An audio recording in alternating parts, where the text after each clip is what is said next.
क्यों जरूरी है, सत्संग का क्या फायदा है और संत सत्संग क्यों करते हैं, सत्संग क्यों जरूरी है। इस घोर कलयुग में इंसान इंसानियत को भूल गया है। इंसान भगवान को भूल गया है, विषय विकारों में खोया हुआ है, बुरे कर्म करता है, निजी स्वार्थ में अंधा हो गया है। ऐसा होने से इंसानियत खत्म हो गई और राक्षसीपन, शैतानियत दिन ब दिन बढ़ती जा रही है, जिसकी वजह से आज इंसान का दुश्मन इंसान बनता जा रहा है। जरा सी बात के लिए, जरा सी कहा सुनी हो गई, आपस में विचार नहीं मिले तो एक दूसरे को खत्म करने तक पहुंच जाते हैं। चंद रुपए नजर आ गए, वो रुपए चाहे 5-10 रुपए हों, पर किसी ने ये कह दिया कि इनके पास लाखों हैं तो झट से गोली मार देते हैं। क्या कीमत रह गई इंसान की, 5-10 रुपए, इससे भी कम। वो इंसान जो 84 लाख शरीरों में से सर्वश्रेष्ठ शरीर है ईश्वर का बनाया हुआ, वो इंसान जो सर्वश्रेष्ठ बेशकीमती शरीर का मालिक है, मन माया के पीछे लग के शैतान बन गया है, पशुओं से बदतर हो गया है। इसकी सोच में सिवाय दौलत के, सिवाय अपने आप को बड़ा साबित करने के, अहंकार के, काम वासना क्रोध लोभ मोह के कुछ भी नजर नहीं आता। ऐसे समय में जब हाथ को हाथ खाने लगता है, ऐसे समय में जब बुराई का बोलबाला फैलने लगता है, सत्संग बहुत जरूरी है। क्योंकि सत्संग में जब इंसान चल के आता है, उसे समझ आती है इंसानियत क्या है और राक्षसीपन क्या है। उसे समझ आती है मैं दुखी क्यों हूं और सुखी कैसे हो सकता हूं। इंसानियत किसे कहा जाता है, ये दुनियावी शिक्षा में नहीं पढ़ाया जाता। दुनियावी शिक्षा में इसका अभाव है, लेकिन रूहानी संत इसी पे ज्यादा जोर देते हैं। इंसानियत का मतलब है किसी को गम दुख दर्द में तड़फता देख के उसके दुख दर्द में शामिल होना और उसके दुख दर्द को दूर करने की कोशिश करना, इसी का नाम इंसानियत है। किसी को तड़फाना, किसी को सताना, डायरेक्टली या इनडायरेक्टली, प्रत्यक्ष या अप्रत्यक्ष, वो इंसानियत नहीं, वो राक्षसीपन है, वो हैवानियत से भी गिरा गुजरा कार्य है। इंसान खून कैसे चूसता है दूसरों का, ठगी मार के, बेईमानी करके, रिश्वत लेके, भ्रष्टाचार से, ये खून चूसना ही तो है जो इंसान का चूसे जा रहा है। और शर्म की बात यह है फिर भी खुद को इंसान कहता है, जबकि ये कार्य तो किसी समय में राक्षसों के हुआ करते थे जो खून पिया करते थे, निचोड़ा करते थे। फिर आज इंसान सफेद पोश है, समाज में रहता है, उसका नाम राक्षस नहीं, लोग उसे इंसान के नाम से जानते हैं, पर कार्य वो राक्षसों वाले कर रहा है। तो राक्षसी प्रवृत्ति ज्यों ज्यों बढ़ती है, लड़ाई झगड़े दंगे फसाद दिन ब दिन बढ़ते चले जाते हैं और इंसान के अंदर से बर्दाश्त शक्ति की कमी हो जाती है। इंसान बेचैन हो जाता है, टेंशन, गम, चिंता, बीमारियां उस इंसान को घेर लेती हैं। तो जब तक सत्संग में नहीं आएगा उसे अपने मिस्टेक, अपनी गलती का पता ही नहीं चलेगा, और पता नहीं चलेगा तो वो अपनी गलती दूर कैसे करेगा। और अगर वो गलतियां दूर नहीं होंगी, आत्मिक शांति, अंदर का आनंद, लज्जत, खुशियां मिलेंगी कहां से, जिसके लिए वो लाखों खर्च करने को तैयार है। कभी सोने का कुछ चढ़ा देता है भगवान को, अल्लाह राम को, कभी कुछ चढ़ाता है। वो अनजान है कि वो गॉड, वो अल्लाह, वो वाहिगुरु, वो ओम किसी का एक नया पैसा नहीं लेता। पर ये समझ तभी आए ना जब सत्संग में आए। कि दुनिया में जो बताने वाले हैं वो तो कहते हैं चढ़ा, कम मत चढ़ा, ज्यादा चढ़ा, मालिक ज्यादा खुशियां देगा। किसको ये पता नहीं, लेकिन उनको लगता है कि हमें आप चढ़ाओगे, खाएंगे तो वही, इसलिए वो ज्यादा जोर देते हैं, ज्यादा चढ़ाओ। कभी मालिक बोला क्या मुझे चवन्नी क्यों चढ़ाई, रुपया क्यों नहीं चढ़ाया? वो नहीं बोलता। ये तो जिन्होंने खाना होता है आग उन्हीं के लग जाती। आप ये रुपया क्यों चढ़ाया, चवन्नी क्यों चढ़ाई, फिर वो तिलमिला जाते हैं और फिर सच्चे रूहानी संतों की निंदा भी करनी शुरू कर देते हैं। पर संतों को किसी से कोई लेन देन नहीं होता, उन्होंने तो सच बताना है। उन्हें कोई बुरा कहे, अच्छा कहे, उनकी मर्जी। संत सच बताएंगे, सच बताते थे और सच बताते रहेंगे। और सच यही है कि आपको आत्मिक सुख, आत्मिक शांति रुपए पैसे से नहीं, ढोंग दिखावे से नहीं, बल्कि ईश्वर के नाम के जाप से मिलेगी। आप जो कर चुके हैं, जो समय गुजर गया, उसमें आपसे जाने अनजाने में कोई गुनाह, कोई बुरा कर्म हुआ, बुरा कार्य हुआ, जो मालिक की निगाह में, ईश्वर की निगाह में पाप है, तो ऐसे बुरे कर्म, ऐसे बुराइयों को धोने का अगर कोई जरिया है तो वो है ईश्वर का नाम।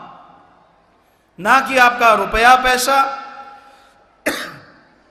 ना आपका कोई दिखावा।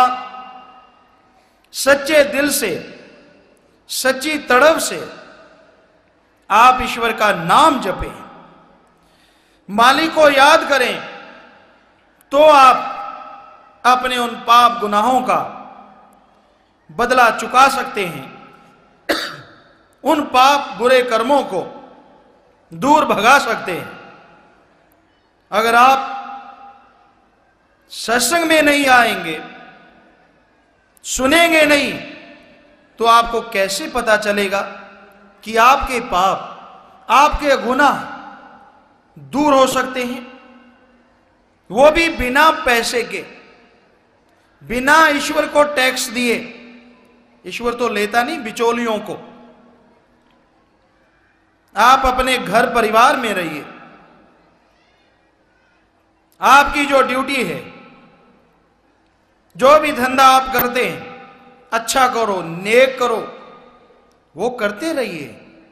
ये आपका कर्तव्य है। जो औलाद पैदा की है, आपका अपना शरीर, इसको खाने खिलाने के लिए कुछ ना कुछ तो करना ही होगा।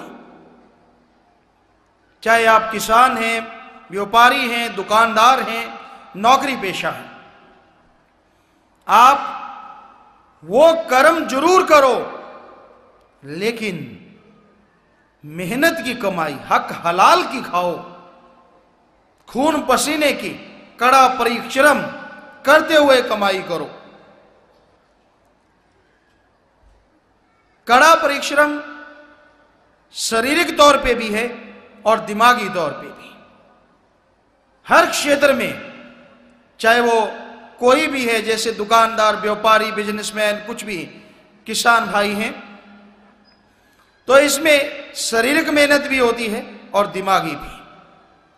तो आप जैसे दफ्तर में जाते हैं, 8 घंटे ड्यूटी है आपकी, कम से कम 6 घंटे तो ईमानदारी से, यहां से आप तनख्वाह लेते हैं, जिनकी ड्यूटी बजा रहे हैं, 6 घंटे तो दिलो जान से उनके लिए कार्य करो। लेकिन हमने देखा 6 घंटे तो दूर, घंटा 2 घंटे ड्यूटी देते हैं कई सज्जन, तो 6 घंटे गपशप मार के निकाल देते हैं। सो गए, इधर उधर की बातें सुनाई, तो हमारी निगाह में वो मेहनत की कमाई नहीं, वो भी पाप है, गुनाह है, क्योंकि आप अपने फर्ज से कन्नी कतराते हैं। तो मेहनत की करके खाओ, और उसमें आनंद ना मिले, लज्जत ना मिले, हम आपको लिख के दे सकते हैं। मेहनत की कमाई एक ऐसी कमाई है जो इंसान को संतुष्टि देती है। कोई डर नहीं होता, कोई भय नहीं होती, कोई चिंता नहीं होती। और दूसरी कमाई में चोर होता है इंसान, चोर, हर समय डर रहता है रंगे हाथ ना पकड़ ले, जो इज्जत बनी हुई है कहीं माटी में ना मिल जाए, हर समय टेंशन, हर समय परेशानी, और आखिर में कोई ना कोई बीमारी।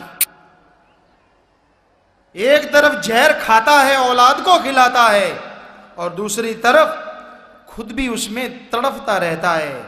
क्या फायदा हुआ उस दौलत का जिससे खुद को सुख नहीं, औलाद को सुख नहीं? ये पता तभी चलता है जब आप सत्संग में आते हैं। इसलिए सत्संग जरूरी है, क्योंकि वो सत्संग यहां रुपए का लेन देन चलता है। उनको तो जितने नोट आप चढ़ाओगे उतने ही आपकी खुशामद करेंगे। वो ये नहीं कहेंगे कि तेरी कमाई का वे रास्ता तरीका कौन सा है, वो तो कहेंगे हमें चढ़ाता जा, किसी का गला काट, किसी को मार, तेरे पे भगवान दया करेंगे, तू बेफिक्र रह, हम जो बैठे हैं गारंटी वाले, पर हमें चढ़ाना जरूर, भूल मत जाना। ऐसा कहने वाले दुनिया में आप भी मरते हैं, और जो उनके पास जाते हैं उनको भी मरवाते हैं। तो भाई, जैसे कोई गऊ को आटे का एक पेड़ा है, निवाड़ा है, वो खिलाता है और बाद में उसका कत्ल कर दे, यही हाल वो आम रूहों का करते हैं। वो उनको इज्जत का निवाड़ा दिखाते हैं, उनकी वाह वाह शाबाशी का तगमा देते हैं, और रूहों का घात करते हैं। खुद भी अज्ञानी होते हैं और दूसरों को भी अज्ञानता में और अज्ञानता रूपी दलदल में धसाते चले जाते हैं। तो ऐसे लोग खुद यहां दोजक भोगते हैं और आगे भी नरक दोजक में चले जाते हैं। अंधा गुरु अंधा चेला, नरकों में धकम धकेला, वहां धक्का पड़ता है। गुरु पहले कहता मैं जाऊं, चेला कहता पहले मैं जाऊं, कहां? नरकों में। तो ऐसे लोग दुनिया में बहुत हैं। तो आम लोग, गऊ इसलिए कहा, अज्ञानी होते हैं, वो अपने दिमाग से तो काम लेते नहीं, कि ये हमसे ले रहा है, हम मालिक को चढ़ा रहे हैं, आगे से मालिक दो शब्द आशीर्वाद के तो देता नहीं। कभी मालिक को उठाते हुए किसी ने देखा नहीं, तो क्या ये अंधविश्वास नहीं? आप चढ़ाए जा रहे हैं, चढ़ाए जा रहे हैं, उसने कभी उठाया ही नहीं एक नया पैसा। क्या ये मूर्खता नहीं? सोचिए, कभी दिमाग से काम ले लिया कीजिए। बिजनेस में तो बहुत लेते हैं, ठगी मारने में भी इसका इस्तेमाल काफी करते हैं। कैसी कैसी योजनाएं आपके अंदर चलती रहती हैं। ऐसे ठगी मारूं तो पता नहीं चलेगा, ऐसे बेईमानी करूं तो पता नहीं चलेगा, इतने परसेंटेज लूं तो मजा आएगा। तब तो स्कीम बहुत चलती रहती है। और जब अल्लाह राम की बात आती है, तब ये भेजा काम में क्यों नहीं लेते? कि जब वो उठाता ही नहीं, आगे से ये नहीं कहता कि बेटा तूने मुझे चढ़ाए, मेरा आशीर्वाद तेरे साथ, वो भगवान, वो अल्लाह, वो वाहिगुरु राम जब प्रकट होके ऐसा नहीं कहता, तो आप यकीन कैसे कर लेते हैं कि वो पैसा मालिक के पास जाएगा? क्या ये अजीबोगरीब बात नहीं? अजीबोगरीब है। आज आपको लग रही होगी, लेकिन पहले नहीं लगी। क्यों? पहले कोई सच बताने वाली सत्संग में आप गए ही नहीं। वो तो सत्संग की नकल होती है, वहां तो माया का बिजनेस होता है। और जो महापुरुषों के पवित्र ग्रंथों में लिखा होता है वो पढ़ के सुना दिया जाता है, प्रैक्टिकली उनके पास कुछ भी नहीं होता। जबकि सत्संग वो होती है जिसमें संत फकीर जो सुनाते हैं, पहले वो अनुभव करते हैं, उसका नाम सत्संग होता है। अरे पवित्र ग्रंथ तो सभी धर्मों में बहुत बड़ा ज्ञान है, उनमें अगर कोई माने तो उसे तो कोई भी पढ़ सकता है। फिर इसमें अगर क्या वो बड़ा हो गया जो पढ़ के सुना रहा है? क्यों उसकी जय जयकार कर रहे हैं? प्रैक्टिकली तो वो कोरा है, प्रैक्टिकली तो वो नोट कमाने आया है और कुछ नहीं जानता। लोहा गर्म करना जानता है कि किस तरह से इंसान को भावुक किया जाए, किस तरह से इंसान की भावना को भड़काया जाए और फिर उससे रुपए नोट लिए जाएं। ऐसे लोग दुनिया में बहुत हैं जो लोगों से खुद खाते हैं, लोगों से लेते हैं। जरा सोचिए, जो आपके सामने झोली फैलाता है वो आपकी झोली कैसे भर सकता है? कभी सोचा आपने? कभी विचार किया? तो ये आपका दिमाग किधर चला जाता है? क्यों नहीं काम लेते उससे? सोचिए, अगर कोई संत, अगर कोई फकीर ईश्वर से एक हो चुका है, मालिक की भक्ति इबादत करने वाला है और पैसा आपसे मांगता है, जरा विचार कीजिए, क्या उसका भगवान अल्लाह, राम, वाहिगुरु, गॉड, खुदा, रब, जो सारी खलकत, सारी सृष्टि को बनाने वाला है, अपने उस भक्त को 2 समय का खाना नहीं दे सकता? वो सब कुछ दे सकता है, लेकिन जो लोगों से मांगते हैं वो उसके भगत होते ही नहीं। वो दिखावा करते हैं, ढोंग करते हैं, पाखंड करते हैं और लोगों को लूटते रहते हैं। और जब तक सत्संग में इंसान आता नहीं, उसकी दिमाग में, उसके विचारों में परिवर्तन आ ही नहीं सकता।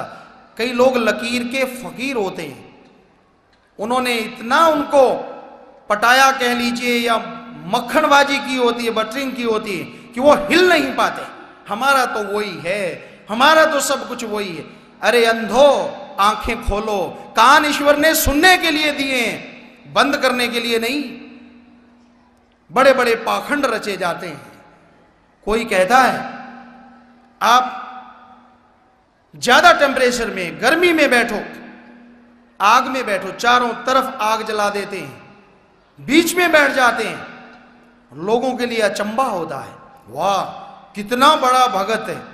नहीं, हमारी निगाह में तो इसके बिल्कुल उल्टे, बुरा मत मानिए, कितना बड़ा दिखावा करने वाला नाटककार है। अरे आग हमारा शरीर सह सकता है, इसमें इतनी पावर, शक्ति है कि अगर इसको जैसा बनाना चाहो, माइनस कितनी डिग्री में ये चला जा सकता है, जिंदा रह सकता है, और बहुत ज्यादा टेम्परेचर में भी। आग दूर रखो, यहां आप सह सकते हैं, और रोजाना आधा आधा इंच नजदीक करते जाओ।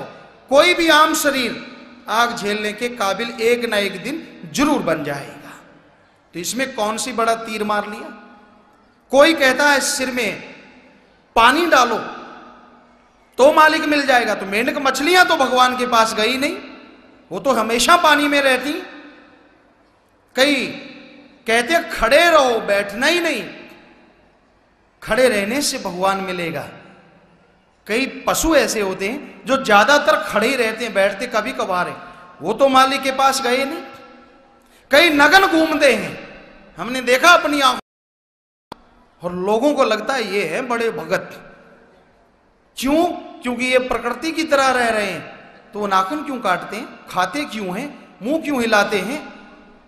अगर नगर रहने से मालिक मिलता, सारे पशु, सारे पेड़ पौधे, इंसान को छोड़ के सारे ही भगवान के पास होते। कभी पशु को लंगोट कसे देखा आपने? तो भगवान के पास क्यों नहीं गया? ये निरा पाखंड है, लोगों को भरमाने के लिए एक दिखावा है, सच इसमें कुछ भी नहीं है। जब हमें अकल है, हमें तमीज आ चुकी है, तो हम क्यों ना उस अकल का इस्तेमाल अपने आप को छुपाने या जिसमें समाज का भला है उसको ढांपने में क्यों ना इस्तेमाल किया जाए? क्या बुराई है इसमें? तो ये दिखावे दिन ब दिन बढ़ते जा रहे हैं। कोई ना कोई मुर्गा तो उनका फंस ही जाता है, और उसे फिर अच्छी तरह से मूंढते हैं, ऐसा मूंढते हैं कि वो हिल ना पाए। अरे भाई, ईश्वर ने आपको इंसान, भेड़ नहीं, भेड़, जो सच को देखते सुनते हुए भी उन पाखंडियों के हत्थे चढ़े रहते हैं, वो भेड़ नहीं तो और क्या है। भेड़ एक कुएं में गिर जाती है, 5-7 तो उसके पीछे जरूर गिर जाती, उनको लगता है लहलहाता हुआ घास होगा। ये तो भेड़ चाल होती है। इंसान को तो ईश्वर ने दिमाग दिया है, अरे कभी तो इस्तेमाल कर लिया करो। तो सच्चाई जानने के लिए सत्संग जरूरी है, और इसीलिए संत सत्संग लगाते हैं। उनका मकसद लोगों को इकट्ठा करके नोट लेना नहीं होता, लोगों को इकट्ठा करके वोट लेना नहीं होता, लोगों को इकट्ठा करके अपना धर्म बढ़ाना नहीं होता। संतों का मकसद, उद्देश्य, एम, लक्ष्य एक ही होता है, हर किसी को सच की जानकारी दी जाए और सच से जोड़ा जाए। उनका निजी स्वार्थ कुछ भी नहीं होता। वो खुद मेहनत करते हैं, खुद कमाई करते हैं, और उस कमाई से ही खान पान करते हैं। इतिहास गवाह है, निगाह मार के देख लो। जो भी रूहानी सूफी संत आए, चाहे वो कबीर साहब थे, उन्होंने भी खेस दरिया बुनी, उनको बेचा, मार्केटिंग की, उससे जो आता था अपने तन के लिए। हालांकि उन्होंने मालिक को पाया था, वो ले सकते थे उससे, पर संतों का असूल बिना वजह मालिक के जो कुदरत के कानून है उनमें दखलंदाजी करना नहीं होता। शरीर ये बनाया कोई मांगने के लिए थोड़ा ही, शरीर बनाया है कर्म करने के लिए, और वो भी अच्छे नेक कर्म करो, खुद का भी भला हो और सामने वाले का भी भला हो, इसलिए ये शरीर बना है। तो भाई, संत फकीर सच बताने के लिए सत्संग करते हैं। कई बार लोग देवी देवताओं से डरते हैं। हमारे पास बहुत पेश होते हैं, हजारों की तादाद में, गुरुजी हमें फलां देवता ने तंग किया, फलां देवता ने। ये आपका भ्रम है। देवता शब्द का मतलब निकलता है रूहानियत में कि एक तरह से जो ड्यूटी दे रहा है अच्छे के लिए, दुनियावी के हिसाब से अच्छे के लिए। वो किसी का नुकसान करेगा तो वो देवता कैसे कहलाएगा? क्योंकि बुरा करने वाले का नाम राक्षस है, और अच्छा जो ड्यूटी दे रहा है उसका नाम देवता है। और अगर देवता ही किसी की भैंस कटड़े को मार देता है, कई कहते हैं हमारी भैंस को मार दिया, कटड़े को मार दिया, तो वो देवता थोड़ी रह गया, वो तो राक्षस हो गया। क्या सच नहीं? तो यकीन मानो, आप देवताओं की पूजा अर्चना करो ना करो, उन्होंने अपनी ड्यूटी जो है मालिक की तरफ से लगी हुई वो देनी ही देनी है। उनके कायदे कानून है, उनसे वो बाहर नहीं आ सकते। अरे जितना समय आप देवी देवता में लगाते हैं, उतना समय अगर सुप्रीम पावर ओम हरि अल्लाह गॉड खुदा रब वाहिगुरु की याद में लगाएं तो हम आपको लिख के देते हैं ऐसी आत्मिक शांति मिलेगी, उसके दर्श दीदार के काबिल बन जाओगे कि आप समय को याद करके रोओगे कि बाकी का समय हमने बर्बाद क्यों किया। पर इसकी समझ आती है सत्संग में आने से। बिना सत्संग के समझ नहीं आती, बिना सत्संग सुने के कोई बात क्लियर स्पष्ट नहीं होती। तो इसलिए संत सत्संग लगाते हैं। और यहां देवी देव का सवाल है, आपको संतों की बात ही सुना देते हैं। इस देही को सिमरे देव, सो देही भजहर की से, भजो गोविंद भूल मत जाहो, मानस जन्म का यही लाहो। इस देही को सिमरे दे।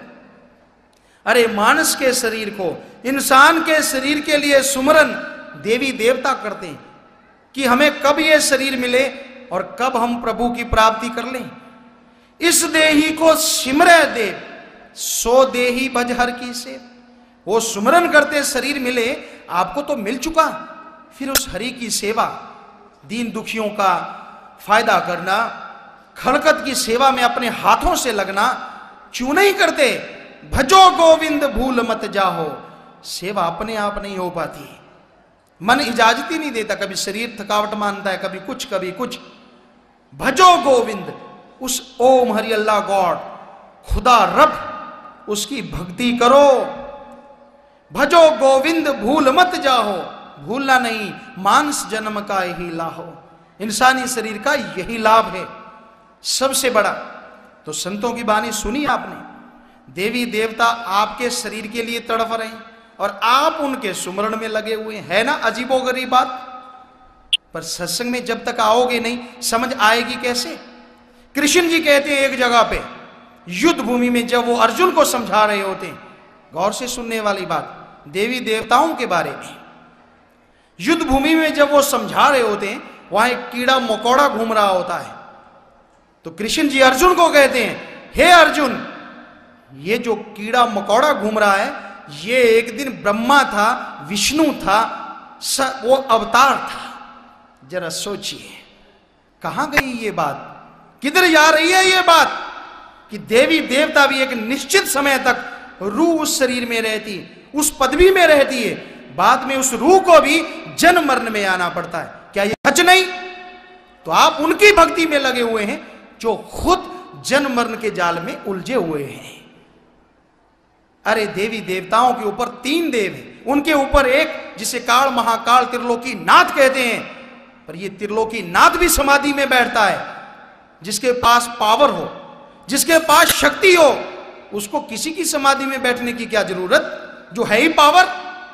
तो इससे पता चलता है वो खुद पावर नहीं है, वो किसी से मांग रहे हैं, किसी से दुआ कर रहे हैं। वो कौन है, उसी की यहां चर्चा कर रहे हैं हम। उसी का नाम ओम हरि अल्लाह गॉड खुदा रब वाहिगुरु भगवान है। तो क्यों ना डायरेक्टली उसकी भक्ति की जाए, क्यों ना उसी की भक्ति इबादत की जाए जिसकी भक्ति में सब लगे हुए हैं। और उसकी भक्ति करने का हक सिर्फ और सिर्फ 84 लाख शरीरों में से इंसान को ही प्रभु ने दिया है। इंसान का शरीर एक ऐसा है जो दोनों जहां के मालिक उस परमात्मा की भक्ति कर सकता है। बाकी कीड़े मकोड़े, जीव जंतु, जानवर दोनों जहां के मालिक की भक्ति नहीं करते। कोई देव में उलझा है, कोई कहीं पे, कोई कहीं पे। तो आप भी अगर ऐसे उलझे हुए हैं, आप भी और पशुओं में फिर क्या फर्क है? बुरा ना मानना, आपको सच कह रहे हैं, सच ना हो तो बताइए। तो सच्चाई है। दुनियावी निगाह में आपको एक उदाहरण देना चाहेंगे। आपका काम है कोई और आपकी पहुंच, आपका यार दोस्त, या यूं कह लेते हैं आपका पिता जो है वो राष्ट्रपति है, प्रधानमंत्री है, लेकिन आप काम करवा रहे हैं छोटे ऑफिसर से, उसकी मिन्नत निकाल रहे हैं। वो कहता भाई मैं तो खुश हूं, बड़े वाले से मिल लो। फिर आप उसकी मिन्नत निकालते हैं। फिर वो कहता मैं तो खुश हूं, यूं करते करते सैकड़ों हैं, पता नहीं कितने हैं, करोड़ों हैं, कब आप वहां पहुंचोगे? और जब आपका पिता ही प्रधानमंत्री है या जानकारी है आपकी उसके साथ, अगर डायरेक्टली उससे मिला जाए, क्या ये शॉर्टकट नहीं? और सारे पानी भरेंगे कि भाई ये तो उसका बेटा है या उसका जानकार है, जरूरत नहीं पड़ेगी फाइल पे वजन रखने की, फाइल अपने आप उड़ के चली जाएगी। समझदार को इशारा काफी है, दुनिया में ये चलता है। तो उसी तरह से ईश्वर ने शरीर आपको बनाया, आप एक ही परम पिता की औलाद हैं, जिसे ओम हरि अल्लाह गॉड खुदा रब वाहिगुरु कहा जाता है। बजाय आप डायरेक्टली उससे कनेक्शन जोड़ने के, बीच वालों के आगे हाथ फैलाते फिर रहे हैं। पहले तो आपको शर्म आनी चाहिए कि मालिक ने आपको इतना बड़ा ओहदा दिया, अपना रूप कहा। यह रूहानियत में लिखा है, ईश्वर ने, अल्लाह ने जब इंसान का बुत बनाया, शरीर बनाया, सब देव फरिश्तों को कहा सजदा करो, नमस्कार करो। अभी उसमें जान नहीं थी। उन्होंने कहा जी हम क्यों सजदा करें, क्यों नमस्कार करें? तो मालिक ने जवाब दिया, ईश्वर ने कहा कि ये मेरा अपना रूप है, ये खुद मुख्तियार होगा, और अगर ये धरती पे दुनिया में जाके मेरी भक्ति इबादत करेगा तो इसको जीते जी भी दर्श दीदार दूंगा और इसकी आत्मा रूह को आवागमन से मोक्ष मुक्ति मिल जाएगी। ये सुन के सब देव फरिश्तों ने इंसानी बुत को सजदा किया, और फिर मालिक की नूरे किरण, जिसे रूह आत्मा कहते हैं, वो शरीर में प्रवेश कर गई। तब देवी देवताओं को पता चला कि सबसे ताकतवर शरीर मोक्ष मुक्ति के लिए कोई है तो वो इंसान का है। इसलिए वो इंसान के शरीर का सुमरन करना, यानी मालिक हमें भी ये शरीर दे, मोक्ष मुक्ति का मौका दे। अब आप खुद सोच लीजिए, आपने उम्र किधर लगा दी? अरे जो गुजर गई शर्म मत करो। शर्माने से कुछ होने वाला नहीं कि मैं तो जी अपने स्टैंड पे पक्का हूं, पक्का होने से तू अपने पैरों पे कुल्हाड़ी मारेगा। बदल जा, अब भी समय है। जब तक अज्ञानी था, अज्ञानता में हर कोई गलती कर लेता है, पर आज तो तूने सुन लिया, आज तो तू समझ गया असलियत क्या है। आज के बाद भी गलती करता है तो ये तेरे लिए एक गुनाह के बराबर है। इसलिए हे इंसान, उस मालिक को याद कर, सुप्रीम पावर को याद कर, जिसके सहारे ये एक त्रिलोकी नहीं, ये एक त्रिलोकी नाथ नहीं, खंड ब्रह्मांड सब खड़े हुए हैं। जो सबका स्वामी है, जो खुद पावर है, जो चरम सीमा देने वाला है, उसके लिए तो कोई शब्द ही नहीं। तो उस मालिक, उस परमात्मा को याद कर, फिर रिजल्ट तेरे को हाथों हाथ ना मिले तो हम आपको गारंटी देते हैं, उसका वो मेथड है, उसकी वो युक्ति है, वो तरीका है, जिसे नाम कलमा शब्द वर्ड्स कहा जाता है। कोई पैसा नहीं लगता, कोई धर्म नहीं छोड़ना, कोई पहनावा नहीं, कोई बोली नहीं, कोई धंधा नहीं छोड़ना। उस मेथड को अपनाओ और सुमरन करो, जाप करो, पर सच्चे दिल से करो। वो नहीं जो हम समाज में देखा करते हैं। हम हर धर्म को मानते हैं, दिखावा नहीं करते। हम गए धर्मों में, कोई मालिक को झुक झुक के खुश करना चाह रहा है, सजदा करता है, कभी कुछ करता है, कभी कुछ देता है। कोई नोट चढ़ाता है, कोई मालपुए खीर हलवा चढ़ाता है, कोई टल्ली बजाता है फटाफट। यूं लगता है जैसे भगवान जी टल्ली में बसे बैठे हों। अरे टल्लियां तो फिर ऑटोमेटिक ही बज सकती हैं, आजकल कंप्यूटर युग है, स्विच ऑन करो घंटी बजती रहेगी। इसका मतलब भगवान जी तो वो जो कंप्यूटर से घंटी बज रही है उसके पास जाएगा, क्योंकि हाथ से तो आप घंटा बजा लेंगे, वो तो 24 घंटे बजा सकता है। तो फिर तो भगवान जी कंप्यूटर में बैठ जाएंगे, आप तो देखते ही रह गए। तो ये बाहर वाली घंटी छोड़ दो, माड़ा गुमानी जो लोगों को दिखाना वो छोड़ दीजिए। कई सोचते नहीं, सुनिए, माड़ा तो कर मैं फिरे, जीबा फिरे मुखमाए, अरे मनवा तो दे दिस फिरे, यो तो सुमरन ना है। माड़ा के मणके होते हैं, वो हाथ में घूमते हैं। आपको बता दें, हिंदी में माड़ा कहते हैं, पंजाबी में इसे सिमरनी कहते हैं, मुसलमान फकीर इसे तस्बीह कहते हैं, और इसे घुमाते हैं हाथ से यूं। जीबा, मालिक का नाम ले रहे हैं, राम राम राम, लेकिन अंदर क्या मीटिंग चल रही है? मुझे वो मिल जाए, मुझे ये मिल जाए, मनवा तो दे दिस फिरे, कभी किधर कभी किधर। तो ये भक्ति भगवान की चल रही है या कारोबार की? क्योंकि संतों ने कहा है भक्ति वो है जो सच्ची तड़फ लगन से की जाए, सच्ची तड़फ चिंतन से। चिंता तो आपको कारोबार की लगी हुई, हाँ ये एक खिलौना समझ के घुमाए जा रहे हैं, राम राम किए जा रहे हैं, पर अंदर वाली भक्ति सही होती है। कर का मन का डार दे, मन का फेर। अरे जितना समय ये घुमाने में लगाता है ना, अपने अंदर की बुराइयां छोड़ दे, अपने अंदर के ऐब छोड़ दे, तो मालिक तेरे से दूर नहीं, वो तो बिल्कुल तेरे अंदर है, सबसे नजदीक है तेरी आंखों के, वहां तक जाने का रास्ता। तो भाई ये सच्चाई सत्संग के बिना कैसे सुनने को मिलेगी। और आपको ये भी बता दें, सच जो होता है ना वो कड़वा बहुत होता है, कई तिल मिला जाते हैं, इतना कड़वा सच नहीं। वो कहते हैं गुरुजी गलत कहते हैं, उनको यूं लगता है, पर होता सच है, गलत नहीं होता, पर सच कड़वा बहुत होता है। लेकिन जो भी कड़वी घूंट पी गया, कुनैन पी गया, तो छुपा हुआ बुखार दूर हो जाता है। ये जन्मों जन्मों के बुखार को, पाप गुनाह के धब्बों को, आवागमन की बीमारी को सच जो है, मालिक का नाम जो है, जड़ से खत्म कर देता है। तो इसलिए संत सत्संग लगाते हैं, इसलिए लोगों को इकट्ठा करते हैं। और कोई वो तमाशा नहीं दिखाते कि मैं यूं हाथ करूं तो ये अंगूठी निकल आएगी, राख निकल आएगी, चावल निकल आएंगे। ये जादूगरों का काम है, संतों का काम नहीं।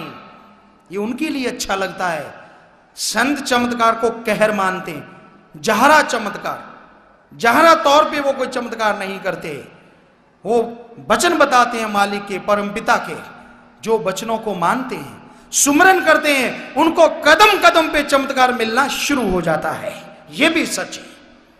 पर जहरा तौर पे वो कोई जादूगर बड़ा काम नहीं करते कि ले भाई तुझे जिंदा कर दूंगा, तुझे मार दूंगा, या ये वो फला फला, नहीं, ये नहीं वो करते।